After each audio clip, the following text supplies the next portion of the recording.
I want to thank David and the organizers and the LFSA organization for putting together this wonderful meeting. We've heard a lot of talks today on the conundrum of penetrance in Li-Fraumeni syndrome, and in this talk, I'm going to give a third angle, which may lead to further confusion and possibly consternation as well. But I will try to be quick so that since we're cutting into lunchtime. So I want to present first a Li-Fraumeni syndrome family from Malaysia. In this family, they carry the P53G244S mutation, and there are gastric cancers in this family, as well as a child with a rhabdomyosarcoma. So this is a very core tumor that, in Li-Fraumeni syndrome. But now what we see is that there's a pair of identical twins. And one of the two twins had a rhabdomyosarcoma at the age of 4 years, and subsequently got osteosarcomas at the age of 11 years and 21 years old.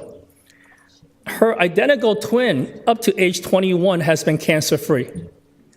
And so we did whole genome sequencing to really verify that they are indeed a pair of monozygotic twins. And there are no genetic differences between them that could indicate why they have such disparate phenotype.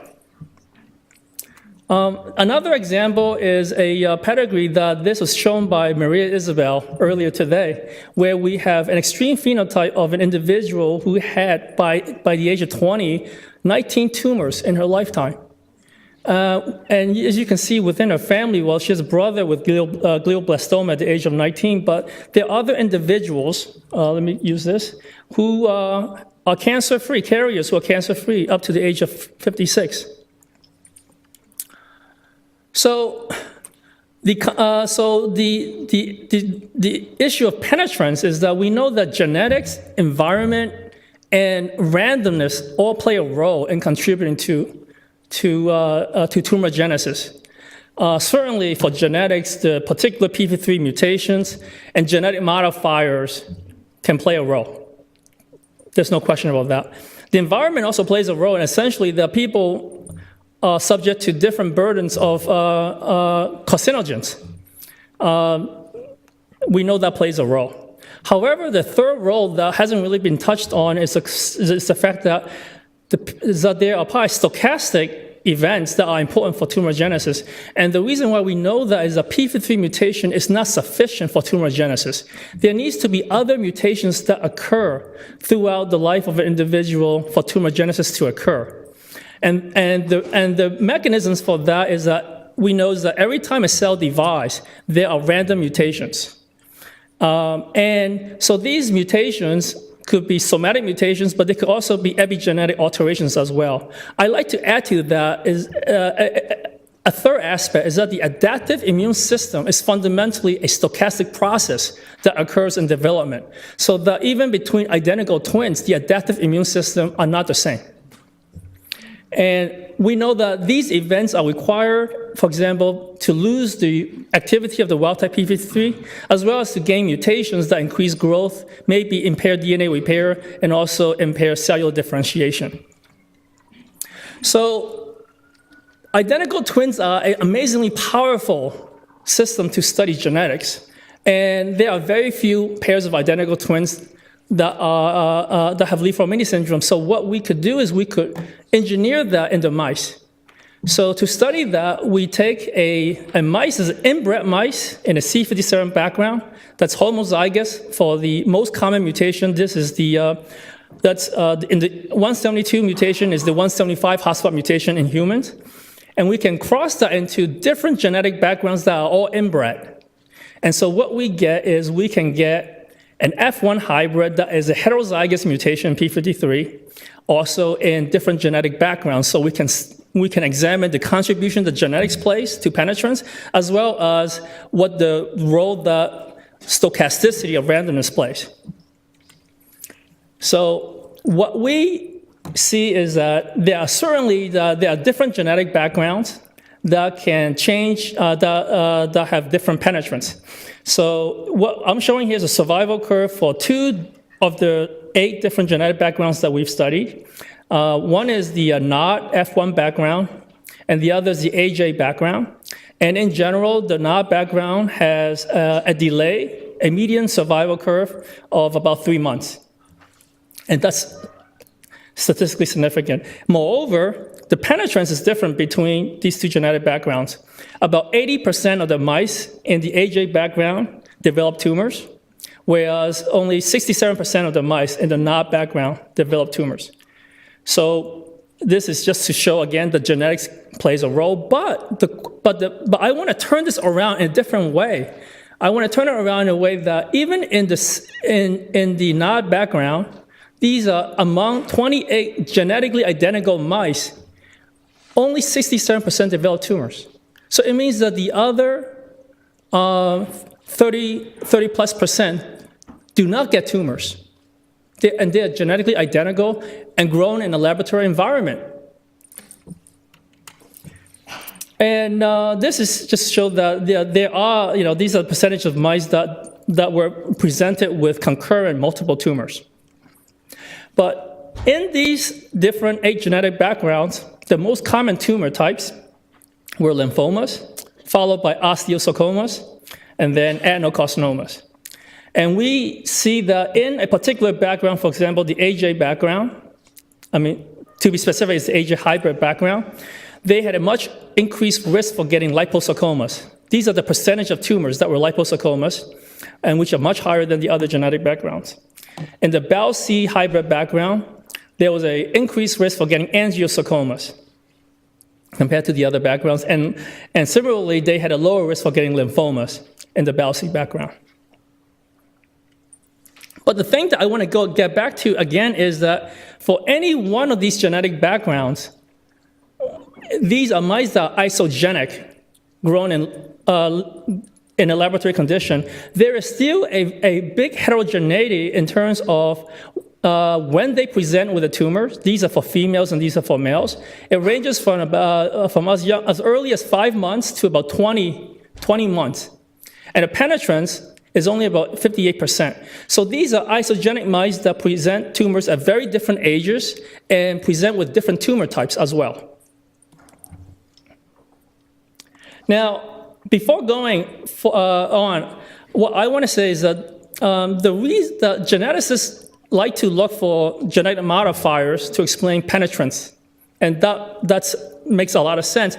I would say that they tend to hate the word randomness or stochasticity because it indicates that it's an unknown that we may not be able to understand and control. But I want to argue that that's not the case. And the reason is that if we can identify these early mutations that are required for tumorigenesis, they can become biomarkers that we can assay to improve our prediction risk for penetrance. And they may also be targets for intervention and treatment as well. So to study that, what we did was from these collection of tumors, so this is, in our mice, we've generated over 300 mice and collected a large number of tumors. We picked 33 tumors to study to find what are these other somatic mutations that are required for tumorigenesis.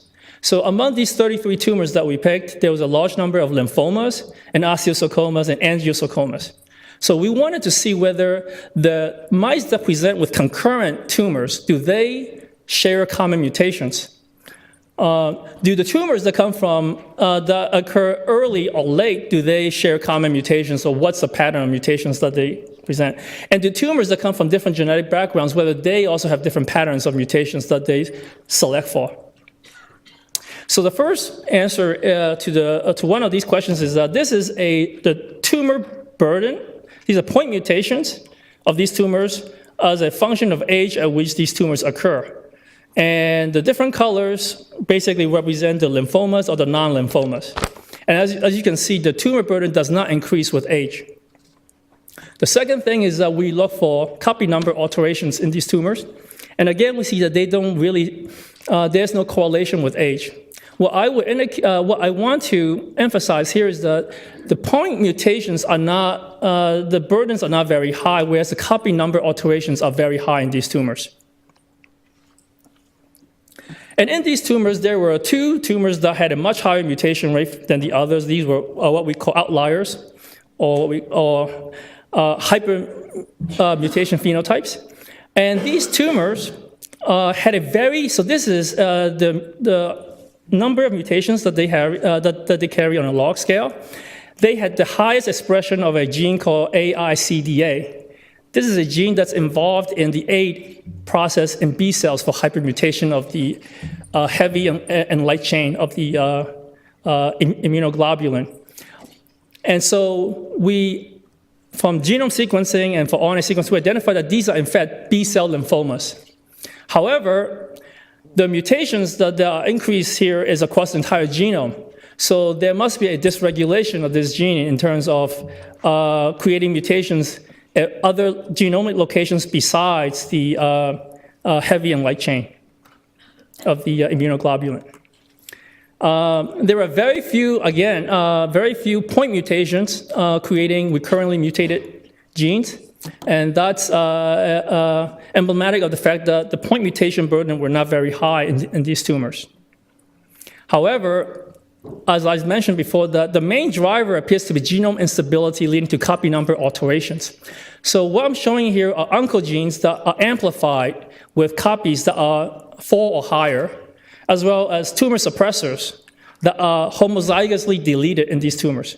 So MYC is an oncogene that was amplified highly in at least 5 tumors, but they occur in sarcomas as well as in lymphomas, as well as the MET oncogene that's amplified, but for the MET amplification, they only occur in sarcomas.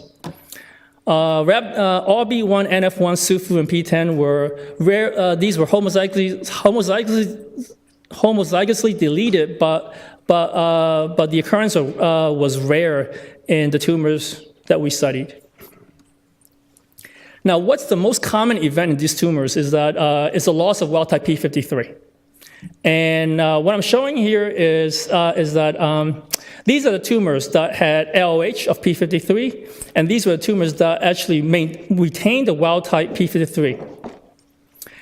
The most common loss of LOH is due to a copy number neutral loss. It meant that the copy with the wild-type p53 is lost, but now the copy with the mutant p53 is amplified, so there's 2 copies in these tumors. Moreover, I would say that 50% of the lymphomas have loss of has LOH, whereas almost 80% of the sarcomas had it. In fact, the only sarcomas that did not have LOH were angiosarcomas. Likewise, you can see that the earliest occurring lymphomas that we examined actually did not have LOH as a mechanism for loss of wild-type p53. So we examined the cases of the tumors which did not have LOH or p53, and we identified that the wild-type activity is lost most likely due to loss of OFT expression, and as well as amplification of the MDM2 gene expression. So in these cases where these were very low expressions of OFT, and it turns out that low expression of OFT is strongly correlated with very low expression of p53 itself. This is at the RNA level. There's only one case in our 33 tumors where the wild-type p53 picked up a hotspot mutation, the R246 mutation. And in 3 tumor samples that had retained the wild-type p53, they have very high expression of MDM2. So in the lymphomas that we examined from our mice, essentially the earliest occurring lymphomas, they always occur in the thymus. And genomically, they were identified to be T-cell lymphomas. Later lymphomas can be both of T-cell and B-cell type, but they tend to be now B-cell lymphomas if they occur later. And the anatomical sites that they're found in are generally in the spleen, the liver, and the mesentery. The thing that we found about the lymphomas is that the CDKN2 gene, which encodes for 2 very distinct proteins, the OFF and the INK4A gene, turns out that the lymphomas mostly lose the expression of INK4A, whereas some of the sarcomas retain very high expressions of INK4A. The second most common event that we find genome-wide is actually an LOH that occurs on chromosome 7. Now, chromosome 7 is where the IGF2H19 gene resides. This is a sex-imprinted gene, where normally the only the IGF-2 from the paternal chromosome is expressed, while the H19, which is an RNA gene from the maternal chromosome, it's expressed only from the maternal chromosome. When we found LOH in chromosome 7, we found that 9 of our tumors had it, and in every single case, the maternal chromosome was the one that was lost. So in these 9 samples, 7 of them were osteosarcomas, 1 was a high-grade sarcoma, and 1 was an angiosarcoma. So there was a high enrichment that most of the osteosarcomas had this LOH of chromosome 7. Now, what was interesting, however, is that even though they have a loss of the maternal copy, they often present with very high expression of H19, which is normally expressed only from the maternal chromosome. So there's a dysregulation. So this is a plot showing, again, that the expression of IGF-2 is actually highly correlated with the expression of H19. This is on a log-log scale. And as you can see, that the high expressions of IGF-2 and H19 all present in the sarcomas and not in the lymphomas. And this is to show that there is some specificity in terms of genetic background in which oncogenes tend to be highly expressed. So the angiosarcomas from the BALC background have an increased expression of IGF-1, whereas the sarcomas from the NOD background have an increased expression of the IGF-2 expression. Now, there's one very specific hypothesis that we can test for cases where these mice present with concurrent tumors. And is that if these somatic mutations that occur that are required for tumorigenesis, if they occur early enough, that this could present an individual with mosaicism. So there would be populations of cells that have already acquired the second hit mutation.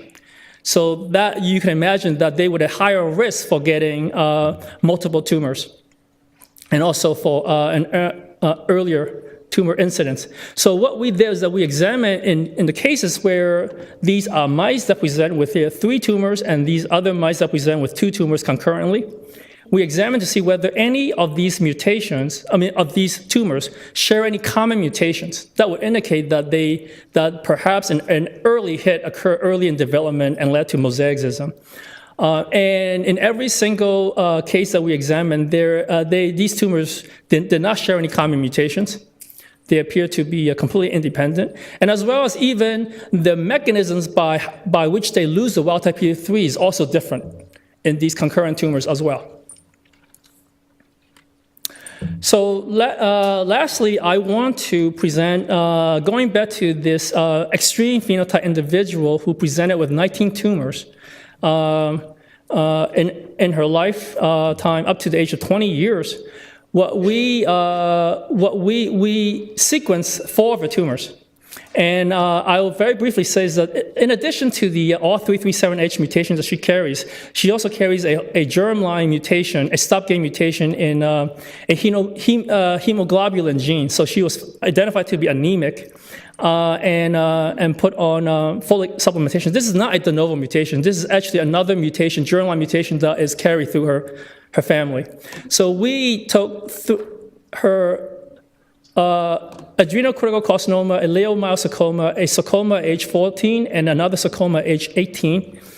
And we did whole genome sequencing to see whether they share any common mutations. For this tumor, we even sequenced 4 different regions of this sarcoma. And to give you a quick answer is that we don't find any common mutation among these 4 different tumors. And we looked at the point mutations, indels, and structural rearrangements as well. In fact, for the tumor where we sequenced 4 different regions, we found that there's heterogeneity in terms of there's genetic heterogeneity in the regions where there are structural alterations. These alterations actually lead to fusion genes that are present in some regions and not in others. And there's also immune microenvironment heterogeneity from studying the RNA, that there are very few T cells and B cells in these tumors. This is a sarcoma. Mostly there were macrophages, and in one of the regions that was different genetically also had a higher proportion of M2 macrophages. So we're following up on the histology of this, and as well as this is the tumor that eventually metastasized, and thus she succumbed to. And so we're we're sequencing the metastatic tumor to see which of these subclones led to seeded the metastasis. So I won't go over the conclusions, but I want to thank many of my collaborators who are actually here at this meeting today, and I'll take any questions if there's time.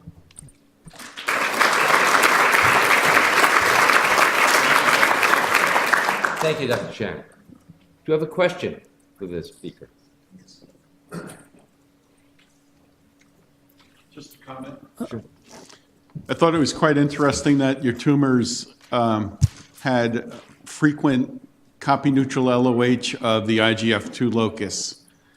That's exactly what we see in the pediatric adrenal tumors. Almost every single pediatric adrenal tumor undergoes copy-neutral LOH of chromosome 11, always selecting against maternal chromosome 11. That was work done by Amelia Pinto. And also within that locus is P57 KIP2, which is the cell cycle inhibitor, and that's only expressed from maternal chromosome 11. So losing the maternal 11 gets rid of the brakes. Duplicating paternal chromosome 11 doubles down on the IGF-2, and that's an early event, a driver event. Thank you for that.